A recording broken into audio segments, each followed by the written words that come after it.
नमस्कार साथियों, जय हिंद। अभी बात होगी बीपीएससी टीआरई 1 की, टीआरई 2 की और टीआरई 3 की। सब मामलों पर आपको हम जानकारी दे दें कि अभी तीसरे फेज की बहाली में जो 87,000 पद है और जिसको लेकर रिजल्ट निकालने की प्रक्रिया चल रही है। तो रिजल्ट को लेकर एक बात है, सभी के मन में एक संशय है कि कब आएगा रिजल्ट। और मुझे लगता है कि छठ पूजा के पहले 1 to 5 और 6 to 8 जो रोस्टर क्लियरेंस है के मामले में कि 50% आरक्षण के तहत जो है रिजल्ट निकलेगा। इसके तहत सारी प्रक्रिया जो है वो संभवतः बीपीएससी द्वारा शिक्षा विभाग को भेजी गई है। बीपीएससी ने नोटिस के द्वारा ये भी कहा है कि रोस्टर क्लियरेंस शिक्षा विभाग का मामला, और शिक्षा विभाग ने तमाम जिला शिक्षा पदाधिकारियों को, डीपीओ और डीपीएम को पत्र लिखकर ये सूचित किया है कि लगातार आप जो रोस्टर क्लियरेंस है उसको क्लियर कीजिए ताकि रिजल्ट के प्रकाशन में किसी प्रकार का विलंब न हो साथियों। तभी रोस्टर क्लियरेंस में पूरी तरीके से क्या सच्चाई है, क्या अफवाह है, लेकिन 1 to 5 और 6 to 8 का मुझे लगता है रोस्टर क्लियरेंस शिक्षा विभाग को मिला है।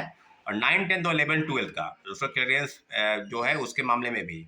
वहीं दूसरी तरफ जो प्रोविजनल आंसर की है उसमें आंसर की में भी बहुत सारे के बदलाव जो है वो किए जा रहे हैं। और आंसर की में जो त्रुटि हुई है प्रोविजनल आंसर की में भी, उसमें मुझे लगता है कि कई ऐसे वर्ग हैं जिसका फाइनल आंसर की में बदलाव किया जाएगा, संशोधन किया जाएगा। इसका भी नोटिस जो है वो बीपीएससी ने है वो जारी किया है। तो 2-3 तरह के बदलाव। एक आपको हम महत्वपूर्ण जजमेंट जो है वो सुप्रीम कोर्ट के आदेश के आलोक में आपको बता दें कि सुप्रीम कोर्ट ने स्पष्ट कहा है कि जब नोटिफिकेशन किसी भी प्रकार से जो आवेदन चिन्हित किए जाते हैं, आवेदन लिए जाते हैं किसी भी विभाग द्वारा, उसमें ये नोटिफिकेशन के बाद किसी भी प्रकार के संशोधन होते हैं तो वो संशोधन जो है मान्य नहीं होंगे। ऐसा गाइडलाइन माननीय उच्चतम न्यायालय ने स्पष्ट तौर पर अभी हाल में ही कहा है। तो इसका मोटा मोटी असर जो है 2-3 मामलों में आपको स्पष्ट दिखाई देगा।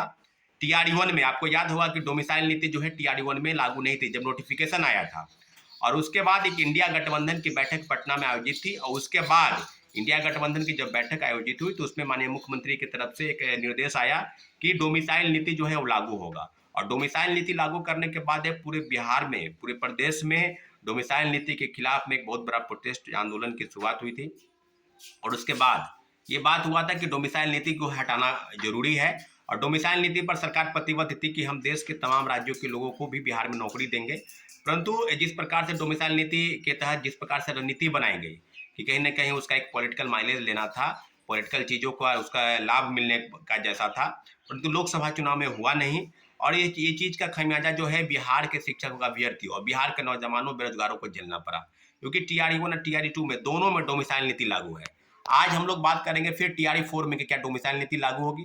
और डोमिसाइल नीति पर टीआरई 1 टीआरई 2 ही नहीं, लगातार टीआरई 3 में भी इस तरह की चीज़ें की गई। यहाँ तक कि महिलाओं के आरक्षण के साथ भी छेड़छाड़ हुआ। आपको याद होगा टीआरई 1 में जो आरटीआई से खुलासा हुआ है, कई तरह के खुलासे हो रहे हैं।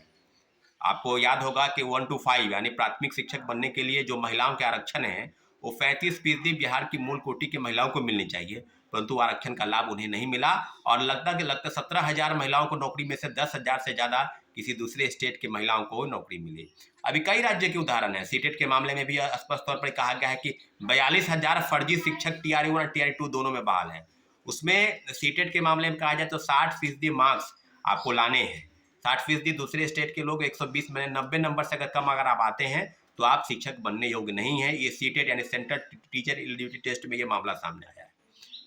दूसरी तरीके से कहा जाए सुप्रीम कोर्ट का एक और फैसला आया है, वो फैसला है एनआईओएस डीएलएड के मामले को लेकर साथियों।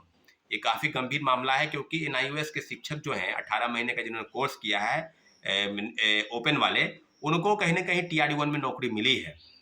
और आज कई जिलों के पत्र जारी हो रहे हैं कि एनआईओएस शिक्षकों को चिन्हित करना है, उनके सब कुछ पासबुक और कहाँ पर वो नौकरी पहले करते थे किसी प्राइवेट स्कूल में, उसको डाटा और कई तरह की चीज़ों पर उनको अपने सरकार के समक्ष यानी जो शिक्षा विभाग है उसके समक्ष अपनी चीज़ों को बताना है। तो एनआईओएस के मामले में भी ये चीज़ आपको याद होगा कि टीआरई 1 में जो है वो रेगुलर कोर्स, एनआईओएस हो, डीएलएड रेगुलर या एनआईओएस वाले, दोनों का मान्य था। और दोनों के मान्यता के बाद इसके जजमेंट जो है सुप्रीम कोर्ट के जजमेंट इसके बाद आए हैं। तो कहीं ना कहीं इस मामले में भी असर पड़ने की उम्मीद थी कि, लेकिन दूसरे तरीके से अगर सुप्रीम कोर्ट का इस फैसले का आलोक में अगर जवाब कहा जाए तो कहीं ना कहीं ये बात चिन्हित होता है कि सुप्रीम कोर्ट का फैसला जो आया है वो एनआईओएस डीएलएड के मामले में वो बाद में आया है, नोटिफिकेशन में जिक्र पहले है। तो दो तरह के मामले, एक एनआईओएस डीएलएड के मामले पर जहाँ पर 18 महीने के कोर्स को चुनौती दी गई थी कि नहीं ये मान्य नहीं होंगे, उसको लिए सुप्रीम कोर्ट का गाइडलाइन। और दूसरे तरीके से कहा जाए तो डोमिसाइल नीति के तहत, तो डोमिसाइल नीति फर्जीवाड़े तरीके से कई राज्यों के लोग बनाकर बहाल है।